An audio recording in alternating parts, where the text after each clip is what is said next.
We are dressed in black today. This is our Black Monday in South Africa. I'm Steve Hoffman, and this is an SOS to the world. On behalf of all South African agricultural farmers, every Monday is a black one for them. It is impossible to feed a nation while constantly made to watch your back. When the calls come through of attacks, a daily thing now, farmers drop their implements and they rush home to see if it was their family, maybe their friends, their neighbor. And if not, they thank God that it wasn't their turn that hour. We are now losing more than a farmer a week. Well, in Canada, the UK, Europe, and Australia, your murder rate is 2 out of 100,000 in a bad year. South Africa's was 34.1 out of 100,000 in 2017. But our farmers are brutally slaughtered at 156 out of 100,000, and this measly detail is omitted from our national crime report every year. We, who should harvest, stand in cemeteries over weekends. We who should sow have become a nation of mourners. But it's not just the numbers, it's the type of brutality, unheard of in a modern world. We South Africans could have been the model example of a peaceful democracy. Well, the world thought so too 20 years ago. But then it turned out that our government governs like terrorists. The world disappeared. The world subsidized these terrorists. And now that we are terrorized by a dangerous, inept one-party state, now that our presidents, all of them, Nelson Mandela, Thabo Mbeki, Jacob Zuma, sing about killing minority South Africans, now that we are the murder and rape capital of the world, and now that our farmers are slaughtered at 5 times the national average, and our national average is already 5 times your murder rate. Now the world has deserted us.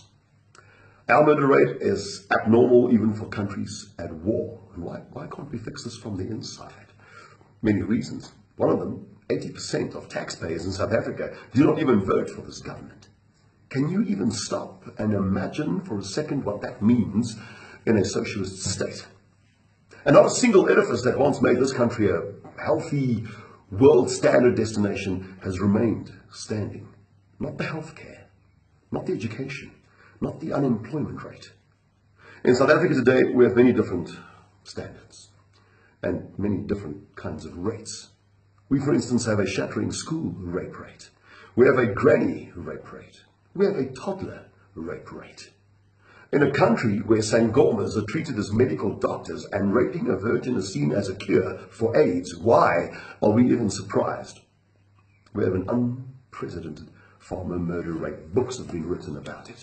I appeal now to our 800,000 expats who are now successful citizens in other countries with access to mayors and ministers and senators to relay this cry for help and to not forget us in what could have been the most beautiful country in the world, South Africa.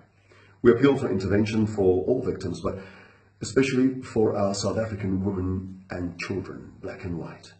And then for the single most dangerous job in the world, that of the South African commercial farmer. I would not ask for help if I thought the farm murder rate was decreasing. It is not. It is at an all-time high. It is more brutal than ever, and there seems to be no will from the state to do more than pay lip service to pacify the world.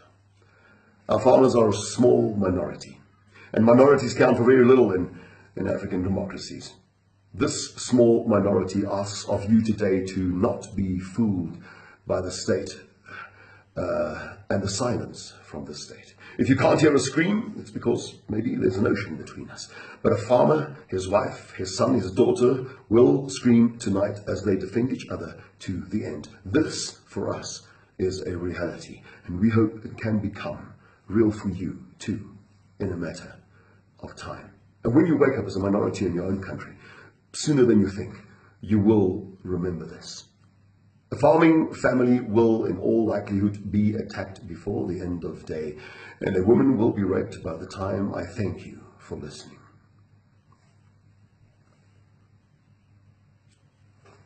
I thank you for listening.